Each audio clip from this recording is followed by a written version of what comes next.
Você já se encontrou em uma situação em que o mundo ao seu redor parece perfeitamente normal, mas então, em um piscar de olhos, tudo muda? O silêncio da noite quebrado por um movimento que não deveria existir. Um sorriso que não transmite alegria, mas um terror inexplicável. Eu sei que sim, porque eu vivi isso. E é essa experiência que congelou meu sangue que vou compartilhar com você hoje. Imagine caminhar sozinho numa rua vazia. O único som é o eco dos seus próprios passos. Você se sente seguro, até que percebe algo, ou melhor, alguém. Alguém que não se move como um ser humano. Alguém que dança em sua direção com um sorriso que gela a alma. Há mais de 5 anos, em uma das minhas caminhadas noturnas habituais, cruzei o caminho de uma figura que se tornaria a personificação do meu medo. O homem sorridente. Ele não é uma lenda urbana para mim.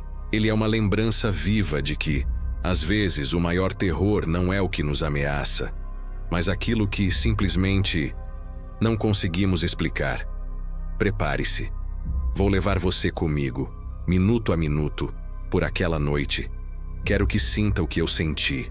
O medo, a confusão e a certeza de que algumas coisas neste mundo estão fundamentalmente erradas. Eu morava no centro de uma grande cidade. Era uma quarta-feira, entre 1 e 2 da manhã. A essa hora, a metrópole pulsante se tornava um deserto de concreto e silêncio. As sombras dos prédios se esticavam como dedos longos pelas calçadas. Eu nunca tive medo. Zombava do meu colega de quarto por se preocupar. Achava que conhecia os perigos da noite. Eu estava errada. Eu estava voltando para casa, passando por um parque geralmente patrulhado, quando virei em uma rua lateral mais escura. E foi lá que eu o vi.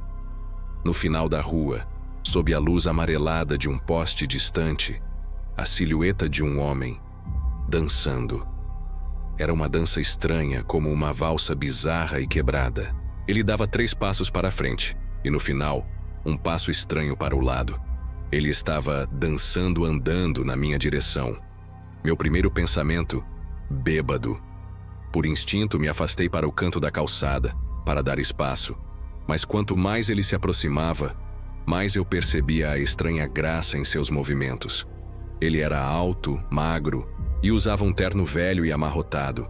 Então ele chegou perto o suficiente para que eu visse seu rosto. Seus olhos estavam arregalados, sua cabeça levemente inclinada para trás, como se estivesse encarando o céu noturno ou as estrelas. E sua boca estava torcida no sorriso mais largo e doloroso que eu já vi. Não era um sorriso de felicidade. Era uma careta. Meu instinto gritou. Decidi atravessar a rua. Desviei o olhar dele por um segundo, apenas para checar o trânsito inexistente. Quando cheguei do outro lado e olhei para trás, eu parei. Meu coração parou. Ele tinha parado de dançar.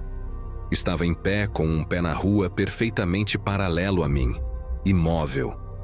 Ele me encarava, mas ainda com a cabeça inclinada para o céu.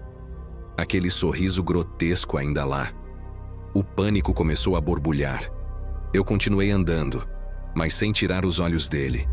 Ele não se mexeu. Depois de andar meio quarteirão, forcei-me a olhar para frente. A rua estava vazia. Respirei fundo, tentando me acalmar, e olhei para trás de novo para ver se ele tinha ido embora. Ele tinha. Ele não estava mais do outro lado da rua. Por um segundo senti alívio, até que o vi. Ele havia atravessado a rua, e agora estava agachado do meu lado da calçada. A distância e as sombras não me permitiam ver detalhes, mas eu tinha certeza absoluta. Ele estava agachado e me encarando. Eu desviei o olhar por não mais que 10 segundos. Ele havia se movido com uma rapidez desumana. Fiquei paralisada encarando aquela forma agachada. E então, ele começou a se mover em minha direção de novo. Mas desta vez não estava dançando. Ele dava passos longos e exagerados, como um personagem de desenho animado se esgueirando. E ele se movia muito, muito rápido. Eu deveria ter corrido, gritado, pegado meu celular, mas não fiz nada. Fiquei congelada de puro terror enquanto aquela figura se aproximava.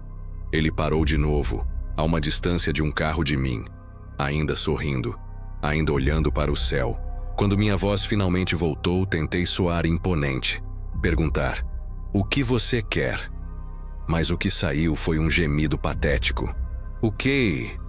Qualquer um pode ouvir o medo na voz de outra pessoa.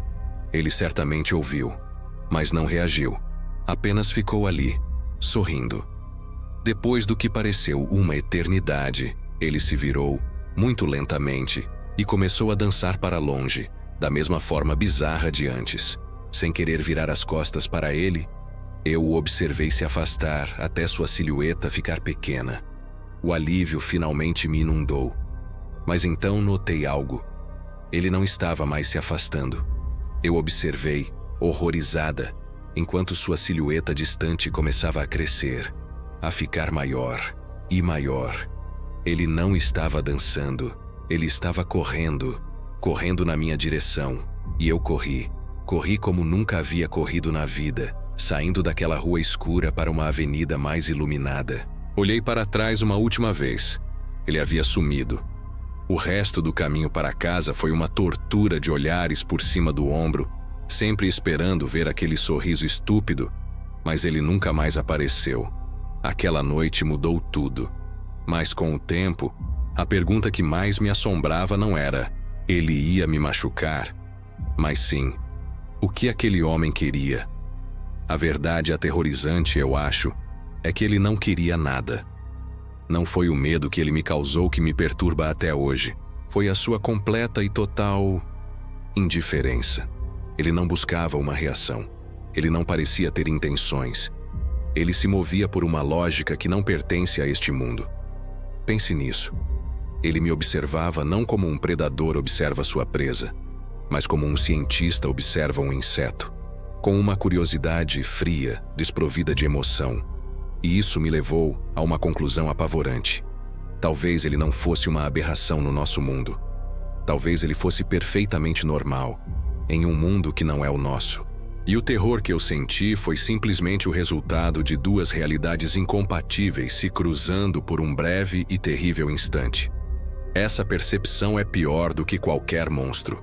A ideia de que não estamos sozinhos, não de uma forma que possamos entender ou combater, apenas observados, por coisas que dançam em nossas ruas, sorriem para o céu e nos veem não como pessoas, mas como curiosidades passageiras.